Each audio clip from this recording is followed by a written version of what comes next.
విశేషణాలు.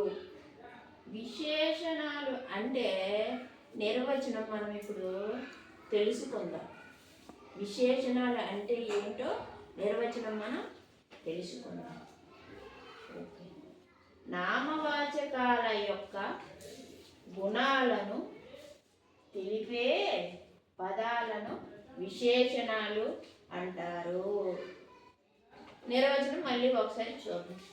నామవాచకాల యొక్క గుణాలను తెలిపే పదాలను విశేషణాలు అంటారు. అంటే మనకి నామవాచకాలు ఉన్నాయి. వ్యక్తుల పేర్లు, వస్తువుల పేర్లు, ప్రాంతాల పేర్లు ఇవన్నీ ఉన్నాయి. వాటి యొక్క గుణము ఎటువంటిది అనే గుణాన్ని తెలిపే పదాలనే విశేషణాలు అంటారు. అది వస్తువైనా కావచ్చు, మనుషులైనా కావచ్చు, జంతువులైనా కావచ్చు, ప్రాంతాలైనా కావచ్చు, ఏదైనా కావచ్చు నామవాచకం. ఇప్పుడు ఉదాహరణలు చూద్దాం. ఈ చీర ఎరుపు రంగు చీర.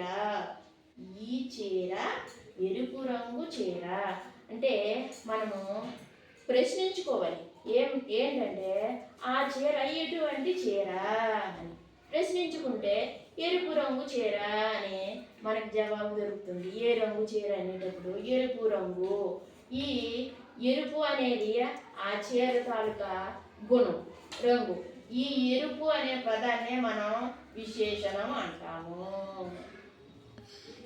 ఆ చీర ఏ రంగు చీర అని అనుకుంటే ఎరుపు రంగు అనే జవాబు మనకు దొరుకుతుంది. ఆ ఎరుపు రంగునే మనం విశేషణం అంటాము. నెక్స్ట్, రాము మంచి బాలుడు. మనము క్వశ్చన్ వేసుకోవాలి. రాము ఎటువంటి బాలుడు?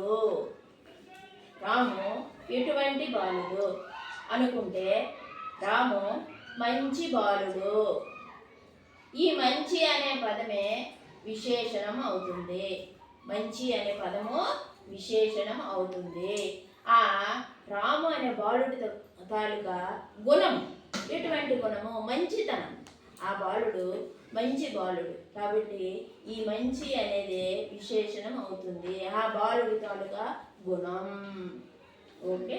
నెక్స్ట్, ఈ చొక్కా కొత్త చొక్కా. ఈ చొక్కా ఎటువంటి చొక్కా అని సరే మనం క్వశ్చన్ వేసుకుంటే కొత్త చొక్కా అనే జవాబు మనకు దొరుకుతుంది. ఈ కొత్త అనే పదమే మనకి విశేషణం అవుతుంది.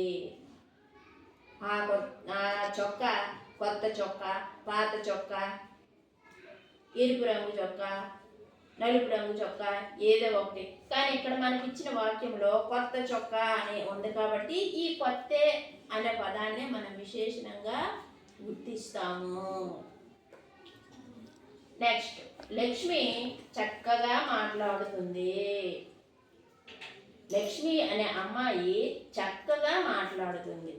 లక్ష్మి ఎలా మాట్లాడుతుందంటే చక్కగా అనే జవాబు మనకి దొరుకుతుంది. ఆ చక్కగా అనే పదమే విశేషణంగా మనం గుర్తిస్తాము. లక్ష్మి యొక్క గుణం ఇది. చక్కగా మాట్లాడటం అనేది లక్ష్మి అనే అమ్మాయి తాలూకా గుణం కాబట్టి ఆ చక్కగా అనే పదాన్ని మనం విశేషణంగా గుర్తిస్తాం.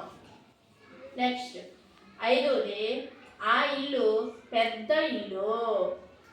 ఆ ఇల్లు పెద్ద ఇల్లు. ఆ ఇల్లు ఇటువంటి ఇల్లు పెద్ద ఇల్లు. చిన్న ఇల్లు అయినా అని అనుకోవచ్చు మనం. ఏదైనా ఇక్కడ పెద్ద అనేది ఈ వాక్యంలో విశేషణము అవుతుంది. ఒకవేళ ఆ ఇల్లు చిన్న ఇల్లు అని రాసామనుకోండి, అందులో చిన్న అనే పదం విశేషణము అవుతుంది. ఇక్కడ పెద్ద అని రాశారు కాబట్టి పెద్ద అనే పదం విశేషణం అవుతుంది. మళ్ళీ ఒకసారి, విశేషణాలు అంటే నిర్వచనం నామవాచకాల యొక్క గుణాలను తెలిపే పదాలను విశేషణాలు అంటారు. నామవాచకాల యొక్క గుణాలు, ఇప్పుడు ఇవన్నీ గుణాలు మనం చెప్పినవి. ఒక వస్తువు యొక్క, ఒక మనిషి యొక్క గుణాలు అన్నమాట ఇవన్నీ. ఈ తెలిపే పదాలనే విశేషణాలు అని అంటారు. ఉదాహరణకి ఈ చీర ఎరుపు రంగు చీర. ఎరుపు అనేది ఇక్కడ విశేషణం అవుతుంది. ఈ చీరకుండే రంగు విశేషణం, అదే ఎరుపు. ఆ ఎరుపు అనే పదాన్నే మనం విశేషణంగా గుర్తుంచుకోవాలి. రాము మంచి బాలుడు. రాము ఎటువంటి బాలుడు అంటే మంచితనం. ఆ బాలుడు తాలూకా గుణం అది. కాబట్టి ఆ మంచి అనే పదాన్ని మనం విశేషణంగా గుర్తిస్తాం. ఈ చొక్కా కొత్త చొక్కా. ఆ చొక్కా ఎటువంటి చొక్కా అంటే కొత్తది. దాని తాలూకా గుణం అది కొత్త అనేది. కాబట్టి ఆ కొత్త అనే పదాన్ని మనం విశేషణంగా గుర్తిస్తాం. నెక్స్ట్, లక్ష్మి చక్కగా మాట్లాడుతుంది. ఈ లక్ష్మి తాలూకు గుణం ఏంటంటే చక్కగా మాట్లాడడం.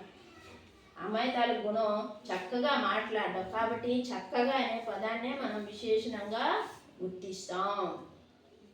ఆ ఇల్లు పెద్ద ఇల్లు.